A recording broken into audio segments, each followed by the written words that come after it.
विधानसभा headquarter का महत्व भी हम भूल गए थे। लेकिन इस दौरान देखा है कि चुनाव के दौरान में मंडरायल में भी जो विकास होना चाहिए वहां भी कहीं नजर नहीं आता है। यहाँ जितने भी साथी हमारे डांग क्षेत्र से, कर्णपुर से और मंडरायल क्षेत्र से आए हैं, तो रियली वहां पर बहुत भी काम करने की जरूरत है। भाई हंसराज जी को इसी उम्मीद और आशा के साथ में बहुत भारी मतों से राजस्थान विधानसभा में भेजा है। हम सबकी उम्मीद थी कि उनको मंत्रिमंडल में जगह मिलेगी, क्योंकि पूर्वी राजस्थान में एक इतिहास कायम किया है। जो पूर्वी राजस्थान में कांग्रेस के नाम से जाना जाता है। लास्ट टाइम सरकार केवल पूर्वी राजस्थान की वजह से बनी थी,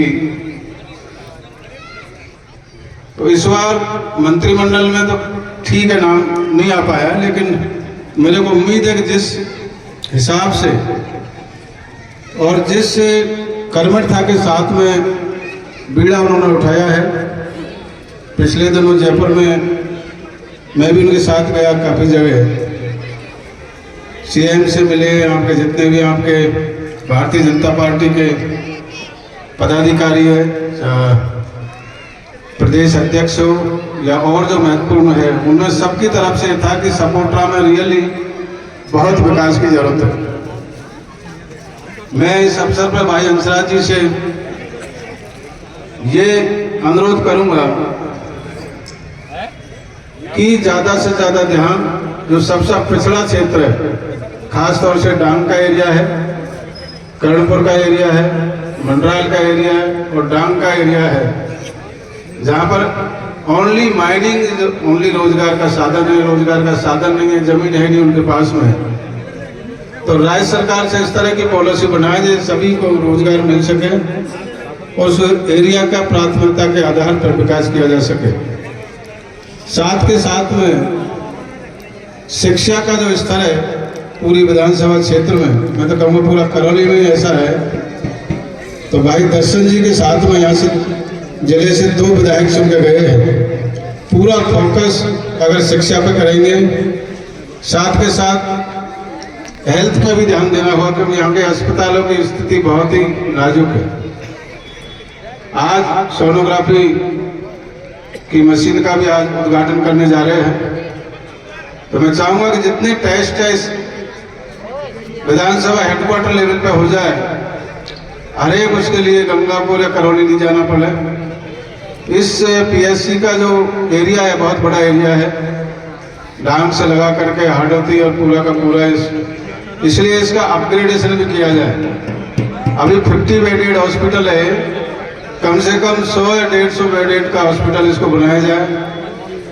जितना स्टाफ यहाँ लगा हुआ है पुराना, वो बिल्कुल ही काम करना ही नहीं चाहता है। कोई पेशेंट आता है तो टेस्ट की सुविधा ही नहीं है, तो ज़्यादा से ज़्यादा टेस्ट की सुविधा यहाँ पर कराई जाए। स्कूलों की भी हालत बहुत खराब है। कॉलेज में फैकल्टी नहीं है, कॉलेज में रेगुलर प्रिंसिपल नहीं है, और जहाँ तक सेकेंडरी या सीनियर सेकेंडरी स्कूल्स का, इस एरिया में बहुत ही राजनीतिकरण कर दिया गया था।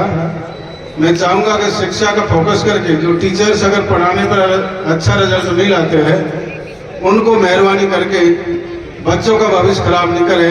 उनसे कहा जाए भाई अपने आप यहाँ से चले जाए, अदरवाइज आपको रिजल्ट देना पड़ेगा। आप बच्चों के भविष्य के साथ खिलवाड़ नहीं कर सकते।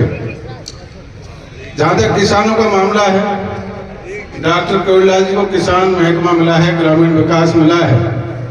किसानों को एमएसपी मिनिमम सपोर्ट प्राइस ज़्यादा से ज़्यादा मिले, हमको प्रयास करना पड़ेगा। जैसे मध्य प्रदेश, वेस्टर्न यूपी, हरियाणा में एमएसपी किसानों को 90-95% सरकार खरीदती है एमएस सपोर्ट प्राइस पर। यहाँ पर मेरे को लगता नहीं है कभी इस तरह की बातें हुई हो।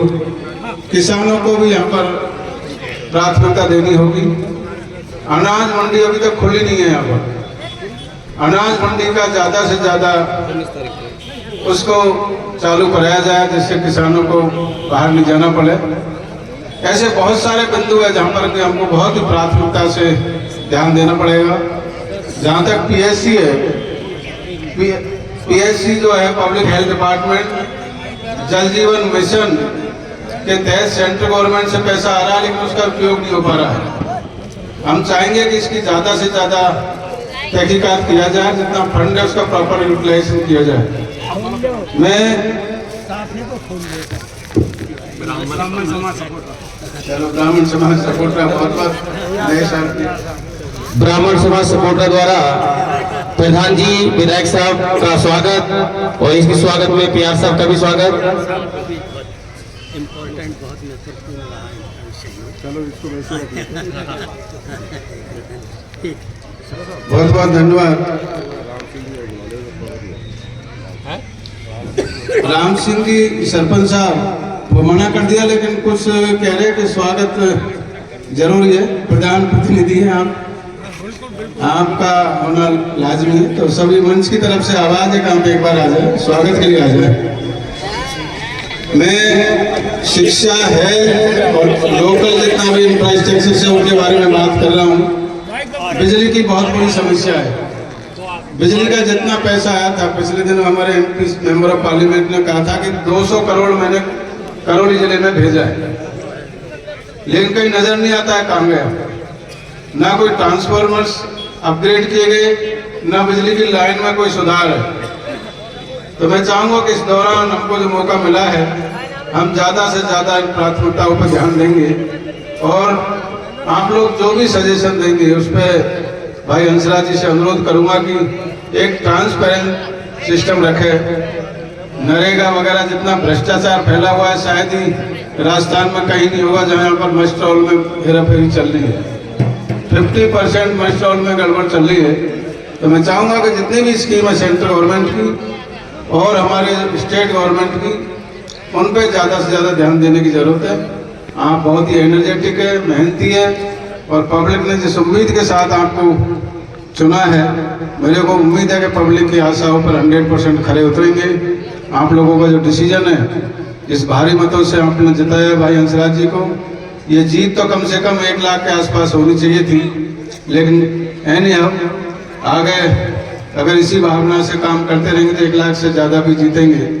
क्योंकि जो गड़बड़ हुई थी पिछले चुनाव के दौरान में, सबसे ज़्यादा गड़बड़ सपोर्टा विधानसभा में हुई थी। हमारे सभी साथी यहाँ बैठे जिन्होंने डांग में या सभी क्षेत्रों में कंधे से कंधे मिलाकर मेहनत की थी और उन्हीं की बदौलत है कि इतना भारी मतों से जीत पाए।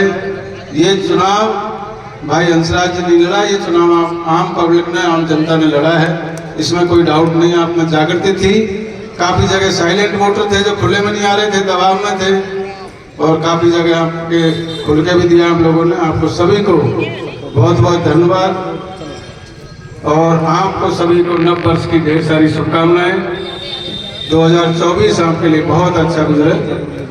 से पहले सुना कि यहाँ रोडवेज का बीच में बंद हो गया है, तो भाई हंसराज जी इस पॉइंट को भी नोट करेंगे कि सपोर्टरा से पुणे रोडवेज की सर्विसेज चालू की जाए, जिससे हम पब्लिक को जयपुर या बाहर आना जाना सुगम हो सके।